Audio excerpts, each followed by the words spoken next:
Let's appreciate my eyeshadow. Ang ganda niya, may pang aegosal pa ako. Alam niyo ba, sobrang bilis ko lang niyang ginawa. So, this is the Ready Set Glow Badass Eyeshadow Palette. Ang shade na kinuha ko is Naked Rebellion. Madami kasi silang ibang shades doon. Ako kasi kung mag-eyeshadow kasi ako, gusto ko yung perfect for everyday. And this color, sobrang perfect talaga. So, kapag kinamay nyo siya na ganyan, wala kang mafe-feel na parang powdery or fallout sa kanya. And then, pag nilagay nyo siya dyan sa inyong hands, tingnan nyo, sobrang pigmented niya. Ang ganda ng kulay na to. So, this one is, Blush Bombshell. So, this one is Notorious Nude. Ito naman siya. Ooh! Grabe, diba? Sobrang pigmented niya. Like, pag ganito kasi, mas nakakatipid ka kasi nga, pigmented siya. So, onti-onti lang lagay nyo. This shade, excited ako dyan kasi mahilig ako sa mga shimmery something. Ooh! This is so nice. Ang ganda, oh.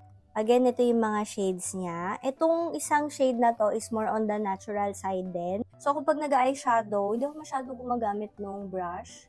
So, ito yung pang base natin, yung pinaka-lighter shade. You can also put primer ha, di ba may mga eyelid primer or eyeshadow primer. Tapos lagay ko lang yung onting dark na shade dito. Tingnan nyo, onti lang yung nilagay ko dito sa fingers ko pero kumulay na talaga siya ng ganyan. Grabe oh, ang dali niya i-blend. Tapos sobrang silky and smooth nung formula nitong eyeshadow na to. Perfect to pag nagmamadali ka, tapos travel friendly pa to. Suk lang, lagay-lagay nyo lang sa mata nyo na ganyan. And then let's put a little bit of this, yung ating shimmer dito. O diba? Ang bongga naman ito, ang ganda ng kulay. Tsaka talagang shimmer siya. I think pwede rin tong gawing aegosal. Siguro try natin itong shade na to. Yan, lagyan natin siya dito. Medyo light siya, so pinatungan ko siya nito, yung pinaka-dark shade natin. And then, ito lalagyan natin sa pinaka-eye bags, yung pinaka-lighter shade para magkaroon ng brightening effect. Try natin to, yung shimmer shade dito sa bandang baba ng ating mata. Para meron tayong shimmery something. Gumamit ka ng brush, meron lang siyang kaunti palang fallout.